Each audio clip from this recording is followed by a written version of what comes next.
Assalamualaikum warahmatullahi wabarakatuh. Halo pemirsa, kembali lagi di Women Channel Reaching Out to Public bersama saya Nazira Anindi. Hari ini kami akan menyajikan beberapa informasi menarik untuk Anda. Di antaranya Universitas Muslim Nusantara Women Al-Wasliyah bekerja sama dengan Badan Riset dan Inovasi Nasional BRIN menggelar fokus group discussion membahas strategi penyimpanan karbon di kawasan hutan mangrove. Selanjutnya, Universitas Ibnu Sina Batam melakukan kunjungan benchmarking ke UMN Al-Wasliyah.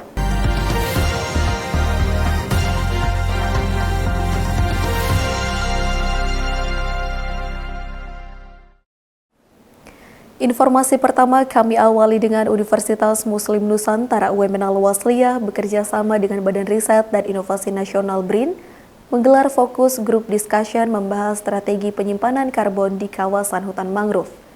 Kegiatan ini menyoroti peran mangrove dalam mitigasi perubahan iklim sekaligus sebagai peluang peningkatan ekonomi masyarakat kawasan pesisir. Universitas Muslim Nusantara UMN Al-Wasliyah bersama Badan Riset dan Inovasi Nasional BRIN menggelar fokus group discussion FGD bertajuk Carbon Storage Peningkatan Perekonomian Masyarakat di Kawasan Hutan Mangrove. Kegiatan ini dilaksanakan di ruang rapat Salim Siregar, Kampus Arsyad Talib Lubis UMN Al-Wasliyah pada hari Kamis 22 Mei 2025. Kegiatan ini merupakan bentuk implementasi kerjasama yang sebelumnya telah dijalin antara kedua lembaga. Pada FGD kali ini hadir Dr. John Walker Situmorang, peneliti BRIN yang tidak hanya membahas aspek teknis penyimpanan karbon, tapi juga menggali potensi pengembangan ekonomi masyarakat melalui pendekatan 3 pilar ekonomi, yaitu ekonomi, sosial, dan lingkungan. Ia menjelaskan bahwa hutan mangrove memiliki nilai ekonomi tinggi berkat kemampuannya menyerap dan menyimpan karbon dalam jumlah besar. FGD ini juga menyoroti pentingnya membangun kapasitas masyarakat dalam mengelola kawasan mangrove secara berkelanjutan. Secara ekologis, mangrove memiliki peran vital dalam menghadapi krisis iklim. Kemampuannya menyimpan karbon hingga 5 kali lebih besar dari hutan daratan, menjadikannya salah satu solusi berbasis alam yang efektif dalam mitigasi emisi gas rumah kaca. Perhutanan sosial ini sudah sangat penting sekarang dalam pembangunan berkelanjutan namanya. Jadi dalam pembangunan berkelanjutan itu dimensi ekonominya besar. Ekonomi dalam arti luas. Ada di situ fisiknya dan sebagainya ya. Tapi memberikan value kepada bangsa dan negara dalam rangka berkelanjutan, karena di situ sudah ada namanya pengelolaan lingkungan di samping memperoleh hasil pendapatan per kapita, PDRB kan gitu ya. Nah, ini dampak ke ekonomi luas sekali dari segi pengendalian lingkungan, kemudian mencegah emisi karbon, emisi gas rumah kaca namanya. Nah, di situ peran perhutanan sosial. Nah, hutan dalam arti luas, tapi perhutanan sosial itu karena melibatkan secara langsung masyarakat. Masyarakat mengelola perhutanan sosial. Nah, sekarang isunya mengenai emisi gas rumah kaca ini sudah sangat besar karena kenaikan suhu bumi, pemanasan global itu 2 derajat. Nah, ini berbahaya. Sekarang kita lihat semua sini. Maka salah satu pasti masyarakat melalui perhutanan sosial di bidang perhutanan. Kalau peneliti sebenarnya secara global udah banyak. Di Indonesia juga ya relatif lah sudah ada sebenarnya beberapa ya.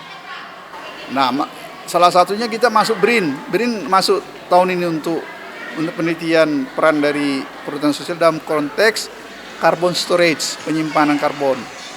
Gitu loh. Karena di dalam penanggulangan emisi gas rumah kaca itu ada namanya carbon storage, ada namanya carbon trade.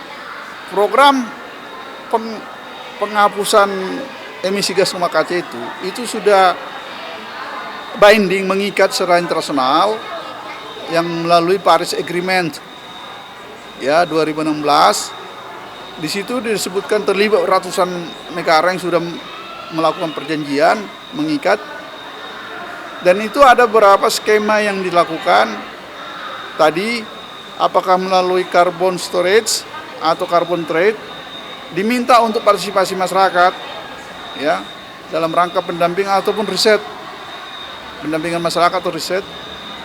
Nah, salah satunya itu unsurnya itu adalah perguruan tinggi sama akademisi ya. Nah, ini adalah peluang bagi sivitas akademika dari UMN Al-Wasliyah khususnya. Ya, umumnya adalah perguruan tinggi. Nah, tinggal bagaimana? Ya tinggal harus proaktif ini. Proaktif sivitas akademika ini untuk bisa membuat jejaring.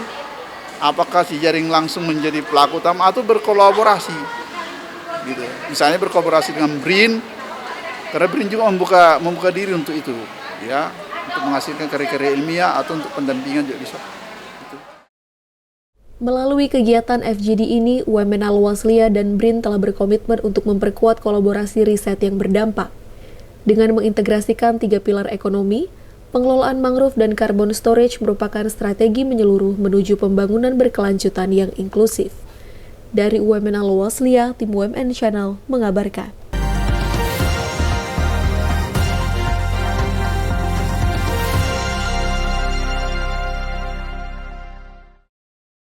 Selanjutnya, Universitas Ibnu Sina Batam melakukan kunjungan benchmarking ke Universitas Muslim Nusantara Al-Wasliyah. Kegiatan ini bertujuan untuk memperkuat kolaborasi dan berbagi praktik terbaik antar institusi dan program studi. Universitas Ibnu Sina Batam melakukan kunjungan benchmarking ke Universitas Muslim Nusantara UMN Al-Wasliyah pada hari Senin 26 Mei 2025. Rombongan disambut hangat oleh jajaran pimpinan UMN Al-Wasliyah di ruang rapat Salim Siregar, Kampus Arsyad Talib Lubis UMN Al-Wasliyah. Kunjungan ini bertujuan untuk memperkuat kerjasama antar lembaga serta saling bertukar pengalaman dalam pengelolaan dan pengembangan perguruan tinggi dan program studi, khususnya di bidang manajemen dan akuntansi. Dalam kegiatan ini turut dilaksanakan penandatanganan Implementation Agreement antara program studi manajemen dan akuntansi dari kedua perguruan tinggi sebagai tindak lanjut dari kerjasama yang telah terjalin sebelumnya. Rektor Universitas Ibnu Sina, Dr. Insinyur Larisang MTIPU, menyatakan bahwa banyak praktik baik yang diperoleh selama kunjungan.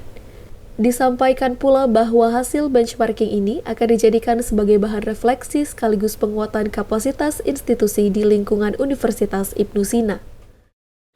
Pada hari ini kami datang di Universitas Muslim Nusantara Al-Wasliyah dengan tujuan adalah studi banding. Dalam studi banding ini yang menjadi alasan kenapa di Universitas Muslim Nusantara Al-Wasliyah ini, pertama kami memiliki kesamaan visi. Nah, dari kesamaan visi ini ya tentu kami yakin bahwa program-program pengembangan kampusnya ada kemiripan-kemiripan. Yang kedua, kami melihat bahwa akreditasi yang sudah unggul, yang sudah dicapai baik institusi maupun beberapa program studinya, sehingga kami melihat wah ini kami perlu belajar ya, sebab dari akreditasi kami masih di bawahnya. Nah, oleh karenanya kami pikir ya tentu banyak pengalaman yang bisa di-sharing dari kampus ini kepada kami. Ya memang sih bahwa setiap organisasi pasti punya kelebihan dan keunggulan tersendiri. Ya, namun kami melihat bahwa ada keunggulan-keunggulan yang sudah melampaui dari kami. Nah, itu yang menjadi harapan bisa berbagilah. Pengalaman-pengalaman kami pun juga nanti mungkin ada beberapa yang bisa kami sharing, sehingga kita saling mengisi, saling melengkapi untuk bagaimana membangun generasi-generasi unggul ke depan untuk persiapan memimpin Indonesia yang lebih baik. Kita sebetulnya memang sudah punya kerjasama yang sudah ditandatangani beberapa tahun lalu, sampai hari ini masih aktif, dan salah satu implementasinya adalah berbagai kegiatan-kegiatan di bidang tridharma lah, baik itu pendidikannya, penelitian dan pengabdiannya. Nah, jadi kita lebih kepada bagaimana implementasi program kerjasama yang sudah dilakukan. Ya, salah satunya adalah pertukaran mahasiswa. Nah ini yang memang belum berjalan. Kita berharap sesudah ini nanti ada program-program yang sudah terjadwal yang dapat kita lakukan. Jadi kita berharap nanti ada pertukaran mahasiswa. Nah demikian juga dosen-dosennya. Ya, kemudian ada kolaborasi dalam penelitian maupun pengabdian. Terutama kalau di Batam kan adalah daerah industri. Nah, jadi kalau kita ingin sama-sama untuk penelitian bersama tentang industri, nah, kami punya wilayah memang punya potensi untuk itu.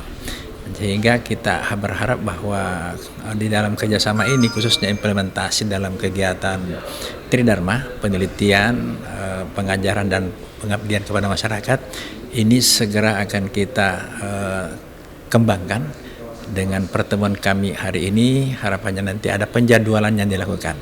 Sehingga mulai tahun ini kita sudah mulai punya agenda-agenda implementasi yang lebih luas lagi dari apa yang sudah pernah dilakukan. Sementara itu, Rektor UMN Al-Wasliyah Dr. Haji Firmansyah MSI menyampaikan bahwa benchmarking ini sebagai bentuk sinergi yang sangat penting antar perguruan tinggi dalam menjawab tantangan peningkatan mutu pendidikan tinggi. Beliau berharap agar kerjasama yang telah dijalin dapat diwujudkan dalam program-program yang berkelanjutan. Yang pertama tentu apresiasi kita dan ucapan terima kasih kepada Universitas Ibnu Sina dari Batam yang memilih kita di UMN Al-Wasliyah tempat mereka benchmarking.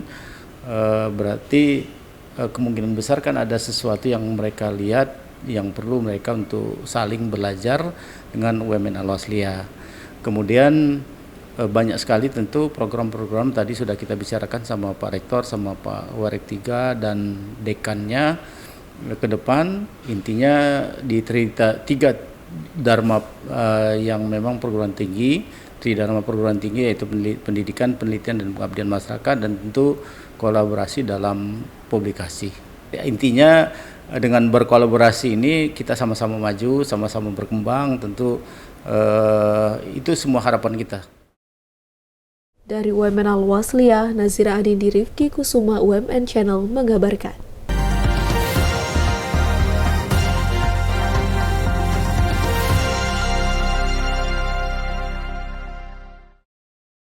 Pemirsa, informasi tadi sekaligus menutup jumpa kita pada hari ini. Saya Nazira Anindi beserta seluruh kerabat kerja yang bertugas pamit undur diri. Wassalamualaikum warahmatullahi wabarakatuh dan sampai jumpa.